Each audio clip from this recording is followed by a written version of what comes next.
안녕하십니까. 전하트 교수입니다. 이번 시간 여러분들과 제14회 실기필답형 관연도 실전 문제 풀이를 하도록 하겠습니다.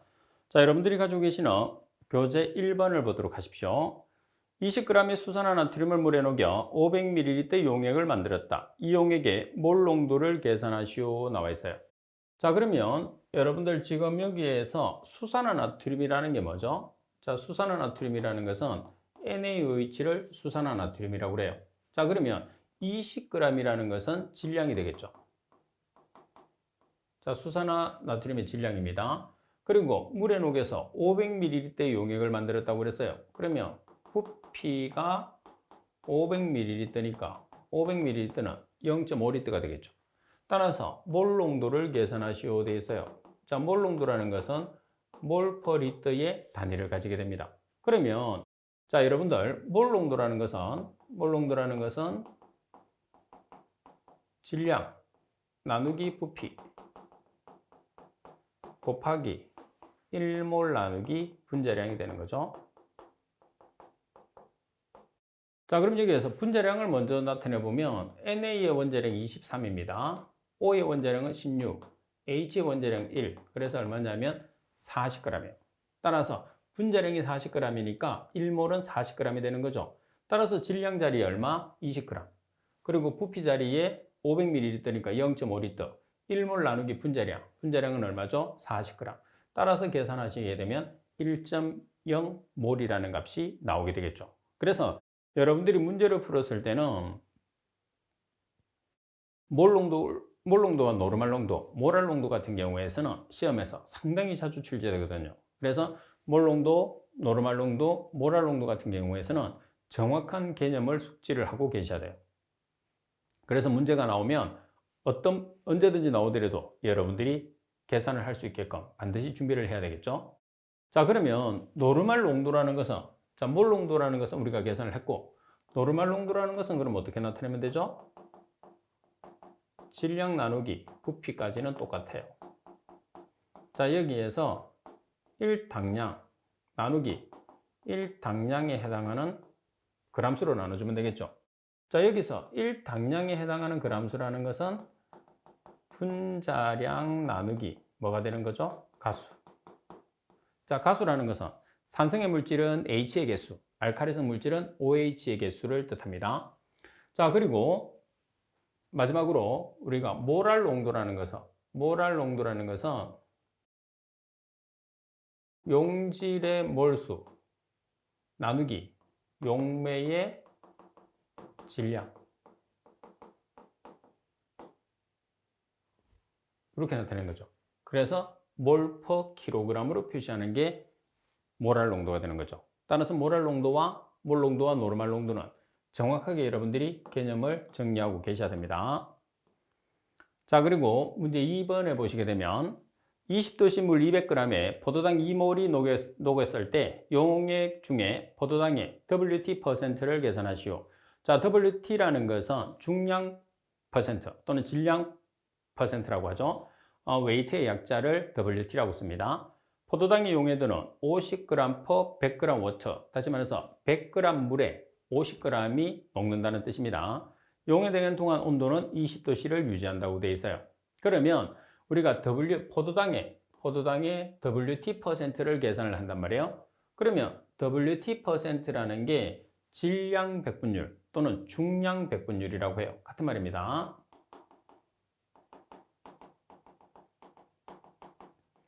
자, 질량 백분율이나 중량 백분율을 WT라고 하는데 용질의 질량을 용액의 질량으로 나눈 값이에요. 그러면 용질의 질량이 g이고 여기서 용액이라는 것은 용매 플러스 용질을 이야기하는 거죠. 그래서 용질 플러스 용매 전체 곱하기 100으로 표현하는 거죠. 따라서 용질이든 용매든 g으로 표시를 한다 이렇게 생각하시면 돼요. 그러면 자, 먼저 포도당의 용해량, 다시 말해서 포도당의 용해량이라는 것은 용질의 양을 계산을 하는 거예요. 따라서 용질의 양은 포도당의 용해들을 보시면 물 100g에 포도당이 얼마만큼 녹아요? 50g이 녹아요. 그런데 지금 문제를 보시게 되면 20도씨 물 몇 그램? 200g에 해당하는 포도당 2몰을 녹였을 때 이렇게 나와 있단 말이에요. 그러면 100g에는 1몰이 녹고 200g에는 2몰이 녹으니까 200g에 해당하는 값. 자, 100g에 해당하는 용해율이 50g이니까 200g에 해당하는 값을 200g을 곱해요. 그러면은 얼마가 되는 거죠? 100g이 되는 거죠. 2배가 되는 거죠. 2배가. 그래서 지금 물 200g에는 포도당의 용해량, 다시 말해서 용질의 양이 100g이 되는 거예요. 그러면 문제 조건에서 자, 용질의 양이 지금 100g이 나왔어요. 자, 그 다음에 용매는 물 얼마죠? 물 200g이 나왔어요. 자, 그러면 우리가 값을 계산했을 때 포도당의 질량 배분율 또는 중량 배분율은 용질 100g 나누기 용질 100g 플러스 용매 200g 전체 곱하기 100을 하게 되면 얼마의 값이 되나요? 33.33%가 나오는 거죠. 자, 그래서 이 문제의 가장 핵심은 뭐냐면 당연히 여러분들이 질량 배분율 또는 중량 배분율을 구하는 식을 여러분들이 정확하게 알고 계셔야 되겠지만은 그거보다 여러분들이 선행해야 되는 게 용질의 양을 찾아내는 게 가장 중요해요. 그래서 100g의 용질이 50g이니까 물 200g에 해당하는 용질은 당연히 100g이라는 것을 여러분들이 꼭 알고 있어야지 이 문제를 쉽게 풀 수가 있는 거죠. 자, 문제 3번을 보도록 하겠습니다. 문제 3번에 보시게 되면 H2SO4, H2SO4가 뭐가 되는 거죠? 황산이 되는 거죠, 황산. 자, 그리고 CaF2가 형석입니다. 자, H2SO4라는 황산과 CaF2라는 형석을 반응시켰을 때 불화수소가 생성된다고 그랬어요. 자, 불화수소가 뭐냐면 HF입니다. 불화수소가 생성되는 반응식을 쓰고 HF, 불화수소가 누설 시에 피난 방향을 상방, 하방으로 선택하시오. 상방이라는 것은 위쪽, 하방이라는 것은 아래쪽이 되는 거죠. 자, 반응식을 보면 H2SO4라는 황산과 CaF2라는 형석이 만나요. 그런 다음에 뭐를 발생시킨다고 그랬죠? HF. 그러면 자, 여기서 HF를 우리가 발생시키는데 H와 F. 그러면 EHF가 되는 거죠. 자, 그리고 나머지가 두 개가 결합을 하게 되면 SO4와 CA. 따라서 EHF와 CaSO4가 발생을 하는 거예요. 그러면 반응식이 완성이 됐어요. 따라서 이 HF 같은 경우에서는 자, HF 같은 경우에서는 분자량이 얼마냐면 수소의 원자량이 1이죠. 불소의 원자량이 19예요. 그럼 20이란 말이에요. 20. 그럼 여기에 공기의 분자량을 보면 공기의 분자량은 28.84, 약 29잖아요. 그럼 28.84니까 공기 중에 HF가 누설이 됐어요. 그러면 HF는 공기보다 무거운 물질인가요? 가벼운 물질인가요? 가벼운 물질이죠. 그러면 어떻게 되죠? 자, 여기에서 누출이 됐어요. 위쪽이 상방이고 아래쪽이 하방이에요. 그러면 HF가 지금 누설이 됐단 말이에요. 그러면 HF가 누설이 되면 이 HF는 가벼우니까 어디로 가죠? 상방으로 이동을 하게 되죠. 무거우면 아래쪽으로 갈 거고 가벼우면 위쪽으로 간단 말이에요. 여기서 공기가 28.84니까 당연히 HF는 가벼우니까 위쪽으로 가요. 그럼 피난은 어디로 가야 되죠? 자, 우리가 사람이 피난을 하는 피난 방향은 아래쪽 하방으로 피난을 해야 되겠죠. 왜? HF가 없는 쪽으로 우리가 피난을 해야 되는 거잖아요. 그래서 발생되는 반응식과 그리고 HF라는 기체가 발생을 했을 때 그 기체가 누설되었을 때 기체가 어디로 이동하느냐에 따라서 그 기체의 이동 방향의 반대쪽으로 우리가 피난을 해주면 되는 거죠. 자, 그리고 문제 4번을 보시게 되면 자, 문제 4번에 보시게 되면 순도가 36%인 과산화수소의 분해 반응식을 쓰고 연소를 도와주는 물질의 성질이 무엇인지 쓰시오 돼 있어요. 자, 여기서 여러분들 과산화수소라는 게 H2O2를 과산화수소라고 그래요. 그러면 이 과산화수소 같은 경우에서는 수소와 산소로 돼 있잖아요. 그리고 지금 보시다시피 연소를 도와주는 물질의 성질이 무엇인지 써시오 돼 있어요. 그러면 연소를 도와주는 물질이 조연성 물질이거든요. 따라서 조연성 기체의 가장 대표적인 게 산소란 말이에요. 따라서 과산화수소는 산소를 많이 가지고 있는 물질이기 때문에 산소를 발생을 시켜요. 그리고 또 뭐를 발생시키느냐면 물을 발생시켜요. 그래서 수증기와 산소 두 가지를 발생시키기 때문에 반응식은 EH2O2는 EH2O 플러스 O2가 되는 거예요. 아시겠죠? 자, 그런 다음에 연소를 도와주는 성질을 우리가 뭐라고 하느냐면 조연성 물질이라고 하거든요. 따라서 성질이라고 했으니까 조연성이 되는 거죠. 그 조연성 물질을 적으시오 그러면 조연성 물질을 적으시오 그러면 O2, 산소를 같이 적어주시면 됩니다. 자, 그 다음 문제 5번. 고체 시료를 곱게 미세하게 가는 데 사용되는 도자기로 된 시험 기구의 명칭을 쓰시오.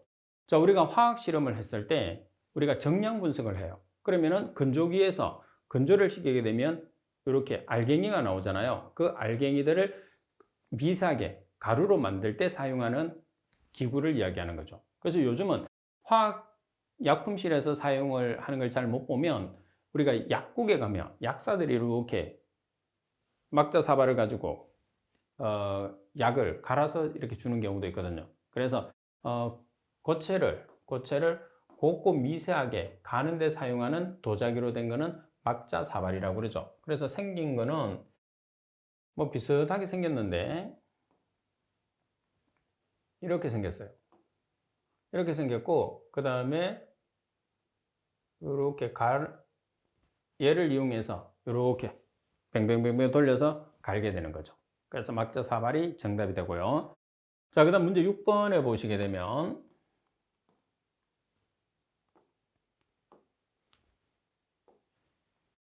어떤 혼합물이 용매에 녹는 성질과 녹지 않는 성질을 이용해서 액체 혼합물 또는 고체 액체 혼합물을 추출하는 방법을 쓰시오 되어 있어요. 그래서 녹는 물질과 녹지 않는 물질인데 여기서는 가장 핵심이 뭐냐면 용매를 이용을 한다는 거예요. 그래서 용매를 이용을 해서 추출하는 방법이 뭐냐? 당연히 뭐가 되는 거죠? 용매 추출법. 그래서 대부분의 여러분들이 문구를 잘 보면 문구에 답이 있는 경우가 상당히 많거든요.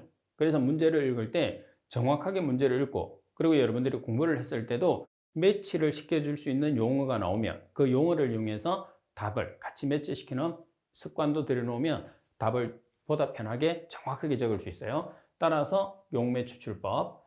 자, 그리고 문제 7번. UV나 VIS. UV를 우리가 뭐라고 하죠? 자외선.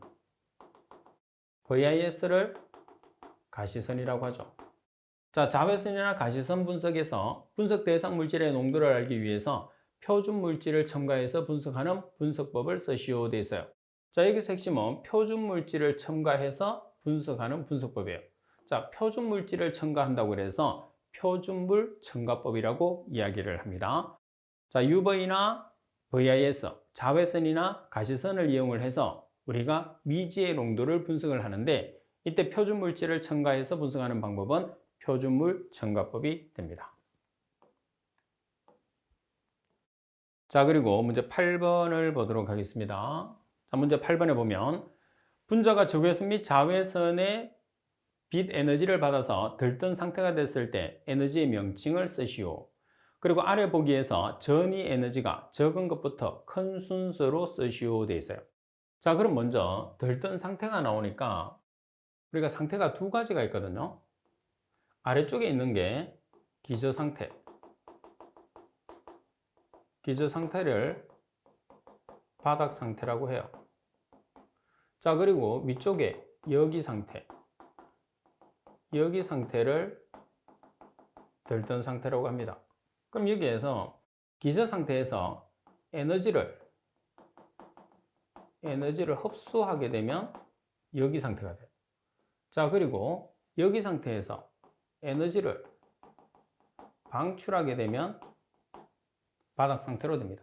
그래서 여기 상태나 들뜬 상태, 기저 상태나 바닥 상태를 여러분들이 이렇게 정의를 해주시면 되고요.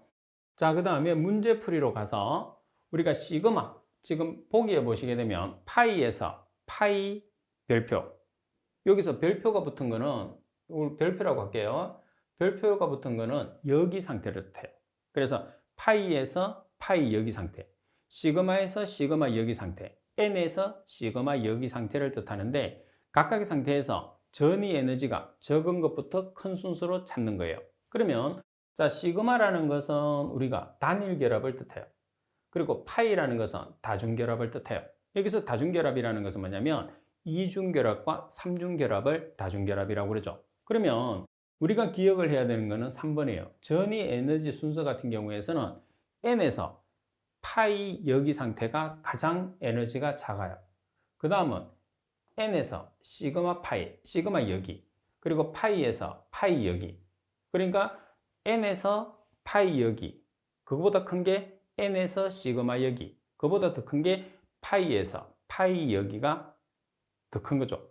그 다음은 시그마에서 파이 여기, 그리고 시그마에서 시그마 여기가 됐을 때 가장 전위 에너지가 크다, 이렇게 보시면 되죠.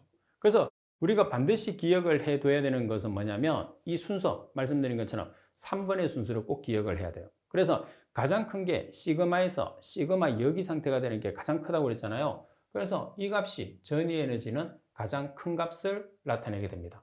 자, 그 다음에 파이에서 파이 여기 상태, n에서 시그마 여기 상태가 있는데 n에서 파이 여기 상태, n에서 시그마 여기 상태. 그러면 가장 작은 게 n에서 시그마 여기 상태죠. 얘보다 더 큰 게 뭐예요? 파이에서 파이 여기 상태. 가장 큰 게 시그마에서 시그마 여기 상태. 따라서 3번에 나와 있는 이 순서를 여러분들이 반드시 기억을 하고 계셔야 됩니다. 아시겠죠? 꼭 기억을 하도록 하세요. 자, 그리고 문제 9번에 보시게 되면